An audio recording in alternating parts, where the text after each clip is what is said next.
Nous voici à nouveau en train de découvrir les commandes IP route qui permettent en fait de configurer l'environnement réseau sur une machine Linux moderne. En l'occurrence ici il s'agit d'une machine Debian 9.10 installée et donc la 9.10 elle bénéficie du programme IP route et la commande ifconfig. J'avais expliqué dans une précédente présentation que la commande ifconfig n'existe plus.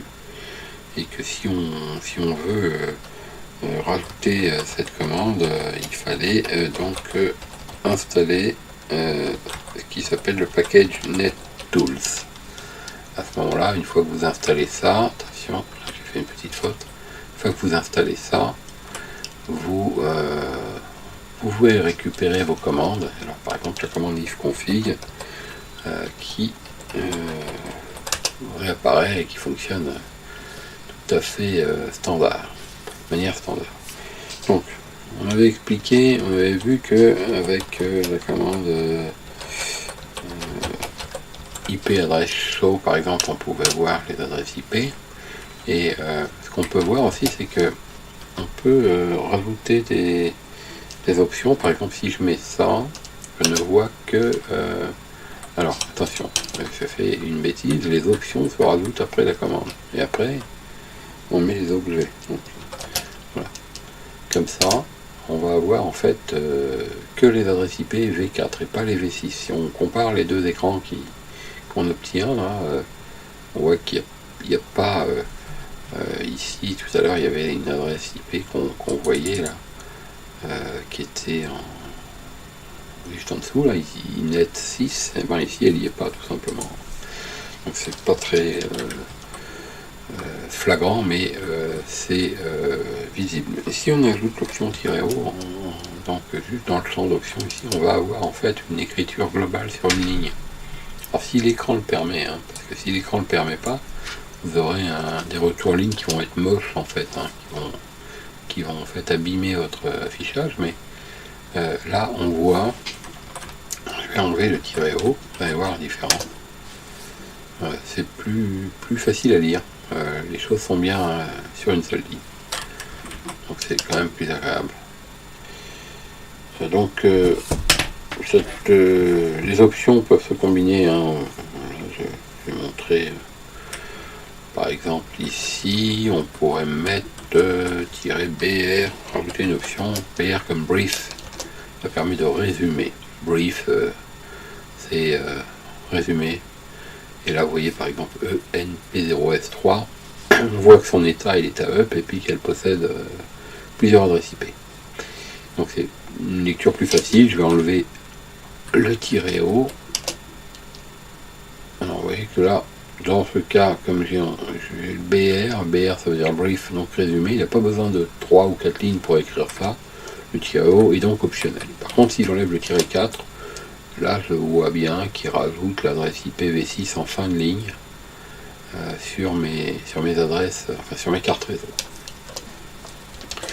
Donc, dans cette présentation, je voudrais poursuivre par la présentation des fichiers de configuration réseau qui, eux, n'ont pas changé. Ils n'ont pas subi d'évolution particulière, bien qu'on n'utilise plus la commande ifconfig. Alors, il se trouve toujours dans ETC Network, et si on regarde le fichier qui m'intéresse principalement, c'est le fichier qu'on voit apparaître en blanc au bout de l'écran qui s'appelle interface.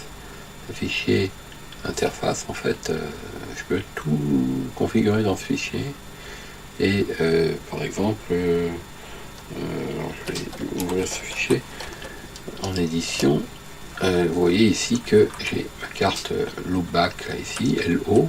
J'avais expliqué que loopback s'écrivait LO en abrégé. C'est la carte de bouclage qui possède l'adresse 127.0.0.1. Alors elle a une vocation particulière, cette carte. Elle sert uniquement au processus réseau à dialoguer en interne en mode client-serveur. Et on voit la deuxième carte réseau avec l'option Allow Outplug. Ça veut dire qu'en fait cette option, si on compare cette ligne là et celle-ci, ici on a Hello Hot Plug, ça permet à une carte de pouvoir être enlevée sans que ça génère une erreur dans le fichier de configuration, ou à cause du fichier de configuration.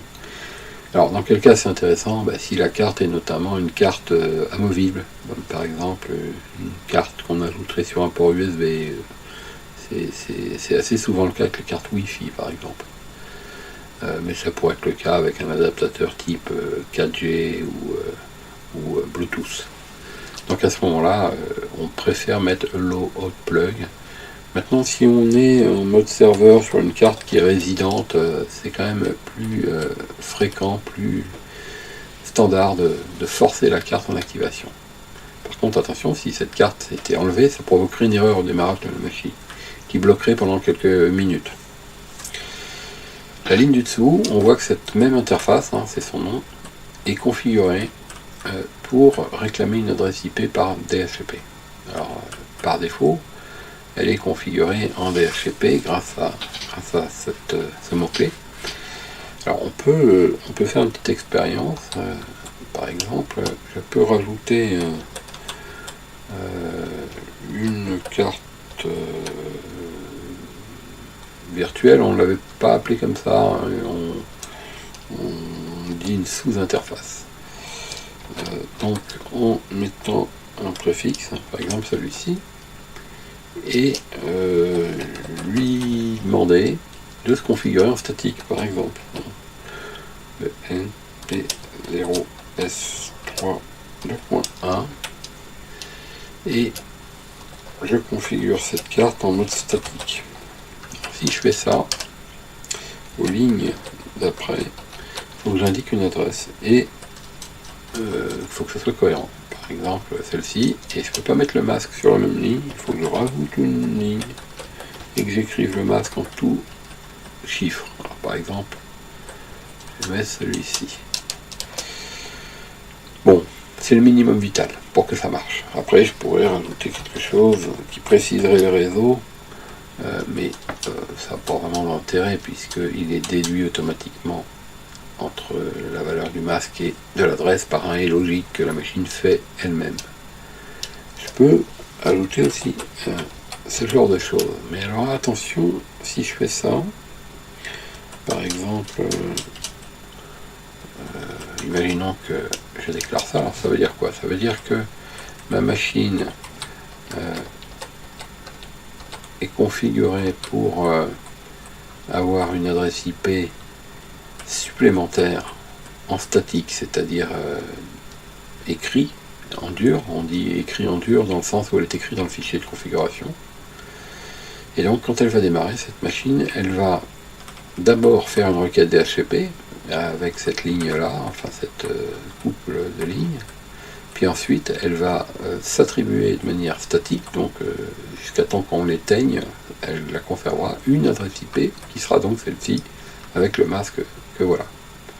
Mais par contre, ici, en ajoutant gateway ça veut dire passerelle, ça désigne en fait l'adresse d'un routeur qui va venir être déclaré dans la table de routage de la machine. Mais en faisant ça, attention, parce que ici, si vous avez une machine qui fait une requête DHCP, ce qui est le cas, et bien, dans la requête DHCP, elle va réclamer une adresse IP, un masque, et si le serveur DHCP lui donne d'autres renseignements, on va les prendre. Et généralement, parmi ces renseignements, il y a l'adresse de passerelle. Passerelle, gateway, c'est la même chose. Donc si on a une adresse de passerelle ici, et que plus bas, on force une passerelle, et que forcément, ou a priori, ça serait pas la même, à moins que ce soit la même, mais a priori, ça serait pas la même, on va provoquer deux choses. La première, c'est une erreur qui sera peut-être pas forcément visible à l'écran, on ne le verra pas. Mais la deuxième, c'est surtout qu'on va avoir deux passerelles qui vont, alors au mieux, ralentir le système et au pire le bloquer. Parce que c'est un peu comme si vous arriviez avec votre voiture à un carrefour. C'est pas un rond-point, c'est un carrefour. Et vous voulez aller à un point X et on vous dit X à droite. Et puis il y a un panneau qui vous dit X à gauche. Donc vous êtes bloqué, vous n'êtes partagé entre l'idée d'aller à droite parce que vous avez vu le panneau, puis finalement, non, vous voyez qu'il va aussi à gauche. Alors c'est insensé, c'est incohérent, et c'est ce qui se passerait si je laissais les choses comme ça. Donc, je mettrai ici une gateway uniquement si je suis sûr que j'en obtiens pas automatiquement. Donc là, je vais commenter cette ligne, et si par exemple c'est un moyen de pouvoir préparer ma ligne sans qu'elle soit activée. Là elle est en commentaire grâce à ce dièse que j'ai mis ici.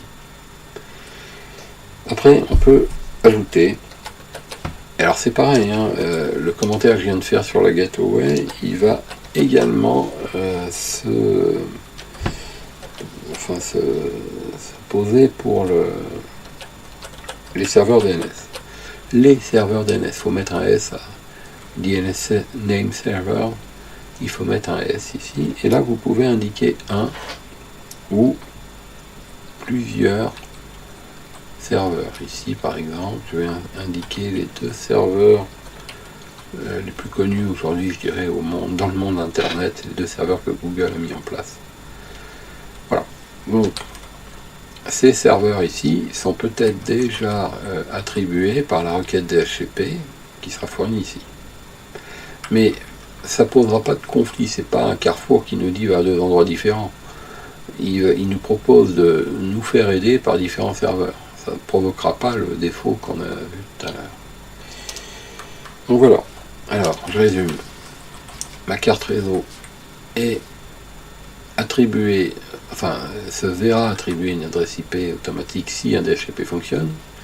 Et quoi qu'il en soit, elle aura également une adresse supplémentaire avec une carte préfixée 1 qui elle sera en statique ici avec cette adresse IP, ce masque. Et ces DNS seront attribués à la machine quoi qu'il arrive.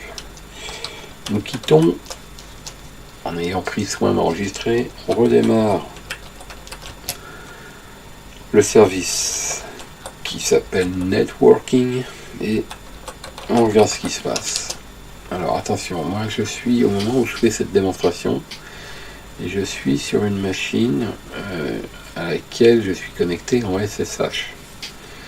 C'est-à-dire que à cette fenêtre là que vous voyez là, j'y accède à distance par une connexion réseau. Donc quand je redémarre le réseau, je perds ma connexion.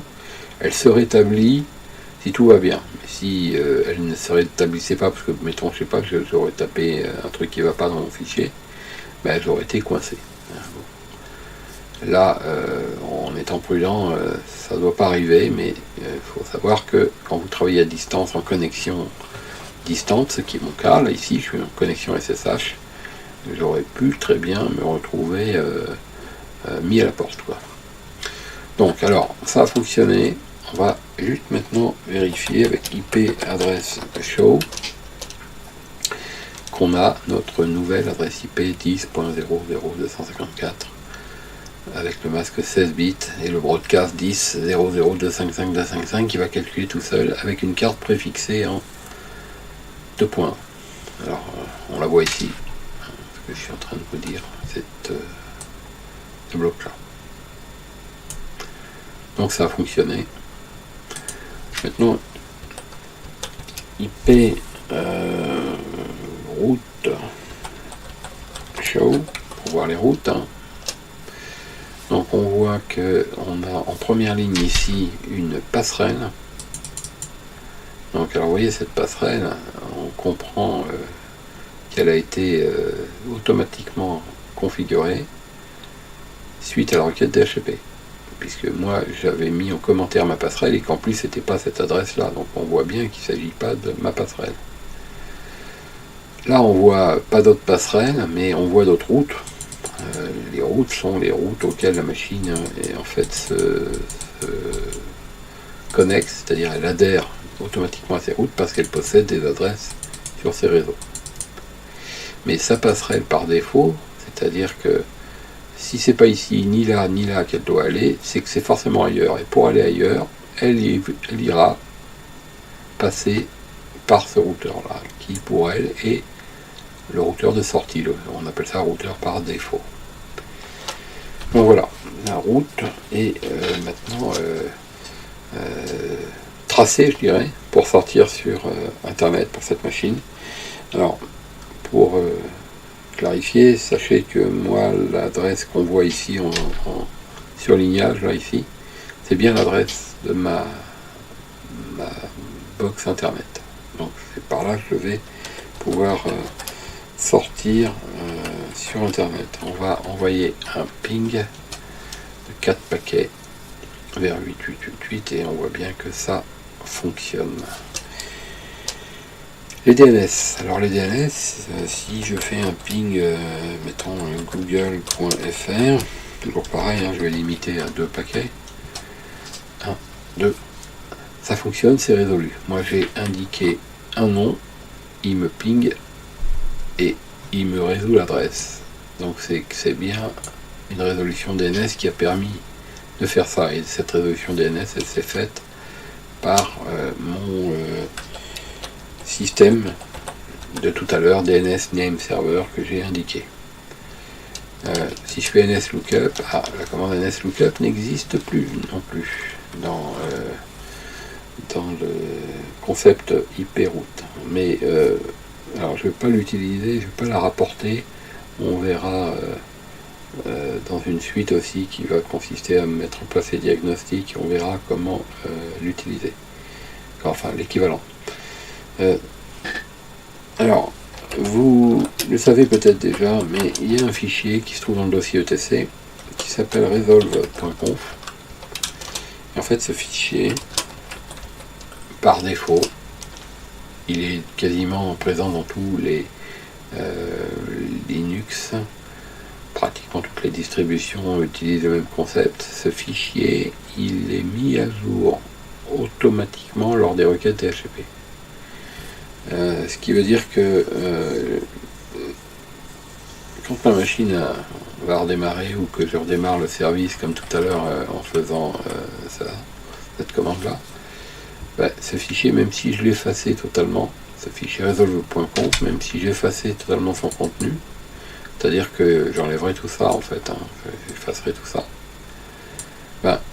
ça serait mis à jour par la requête DHCP qui, très probablement, je l'ai dit tout à l'heure, m'amène ces renseignements. Pourquoi me les amène? Simplement parce qu'il y a un serveur DHCP qui fait le travail, qui a été correctement configuré. Du coup, ça m'amène ces renseignements et j'ai donc pas besoin de rajouter ce que j'avais rajouté tout à l'heure, je vais vous remontrer, qui était donc dans mon fichier interface, la dernière ligne ici. Mais on voit très bien que ça gêne pas. Alors, je vais faire une petite modification. Je vais changer d'adresse, 514.2.0.50. Ça c'est d'autres serveurs DNS. Et je vais simplement mettre cette là. Donc, on va redémarrer le service de nouveau. On va attendre, je vous l'ai dit, là on ne voit pas, mais je perds la connexion pendant quelques secondes. Et vous allez voir qu'en fait, dans le fichier resolve.conf, il y a toujours mes deux serveurs qui sont prépondérants. On va utiliser ce mot-là parce qu'on verra également qu'il est utilisé dans les instructions de configuration. Il y a une prépondérance faite par ce fichier-là. Alors donc, mon instruction qui se trouve en bas, donc ici, n'a pas d'effet, sauf si les serveurs amenés par le DHCP n'arrivaient pas. Par exemple, s'il n'y a pas de requête DHCP ou bien que le serveur n'est pas configuré pour les données, les adresses des serveurs. C'est-à-dire qu'il nous donne une IP, un masque, une passerelle, mais pas les serveurs DNS. Alors, tout à fait possible, si on a décidé que c'était comme ça, par exemple. dans ce cas-là, ma ligne ici devient intéressante. Mais autrement, généralement, on ne la met pas parce qu'on en a rarement besoin.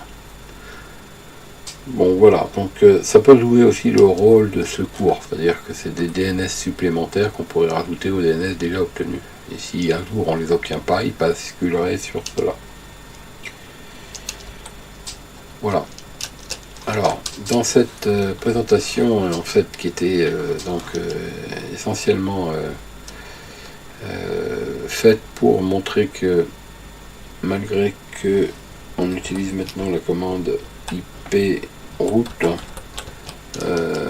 pour voir, pour modifier, pour manipuler les adresses IP, les routes, les passerelles, etc. La configuration d'une machine de type Debian reste la même qu'avant, à savoir on met en place dans le fichier interface, donc, qui est donc ce fichier qu'on voit ici en blanc, notre configuration statique que l'on veut conserver à chaque démarrage. Bon, alors on verra aussi, mais là encore ça fera l'objet d'une autre explication.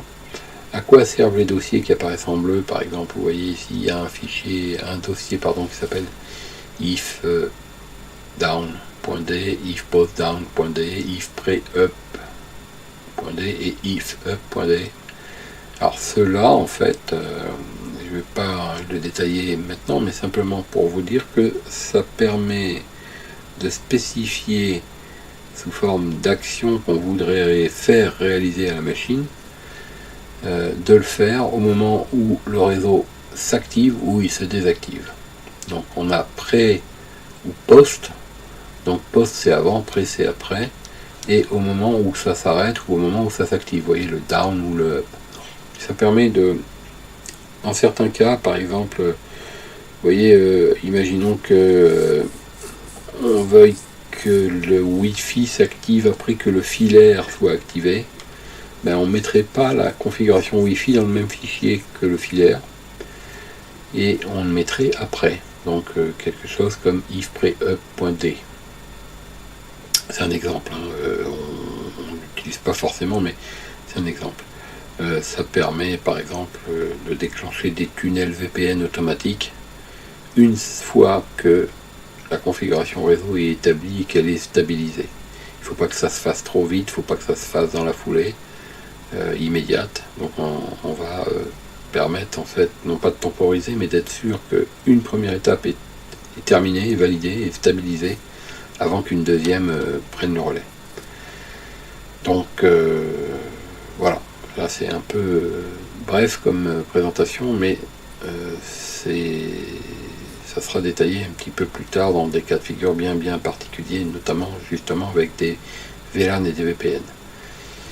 Voilà, donc cette présentation sommaire s'achève. Maintenant, je vous laisse réaliser vous-même tous les tests que vous voulez sur les adresses IP statiques qu'on pourrait configurer. Maintenant, pour aller un peu plus loin, je ne vais pas vous le faire ici, mais plutôt que de faire ça, vous pouvez redémarrer votre machine, par exemple avec cette commande, qui elle va vraiment redémarrer la machine totale, pas juste le service réseau. Et ce sera pour vous un moyen de contrôle supplémentaire pour vérifier que ce que vous avez fait fonctionne bien. Après, si vous faites une faute de frappe ou de syntaxe ou d'incohérence, vous faites attention au moment de redémarrer la machine aux messages qui pourraient s'afficher, et surtout si vous voyez un commentaire qui a l'air de traîner un peu les pieds et puis qui active la couleur rouge, c'est souvent le cas, c'est pour vous alerter qu'il y a un truc qui ne va pas. Mais là encore, on verra dans le détail comment on met en place le diagnostic de manière plus sérieuse. C'est pas l'objet de cette présentation présente. Mais avec un diagnostic correctement fait, on peut savoir exactement ce qui ne va pas et où on doit corriger et ce qu'il faut corriger. Parfois c'est très clair, parfois ça l'est un peu moins, mais on arrive très rapidement quelques minutes à déceler un problème qui serait totalement bloquant et à le résoudre facilement. Donc je vous invite maintenant à faire vos propres expériences, à tester, à faire quelques exercices. Il n'y a rien de destructif, faites-le sur des machines qui n'ont pas d'importance capitale, faites-le sur des machines virtuelles. Et contrôlez que les actions que vous faites, les configurations que vous établissez agissent bien et qu'elles ne fassent pas n'importe quoi. Et ensuite, vous serez invité à poursuivre en fait cette découverte des commandes mises en réseau d'une machine Linux et sur d'autres présentations qui vont suivre, qui vont vous apporter des compléments sur justement le diagnostic, les fonctionnalités de routage, de NAT et de filtrage.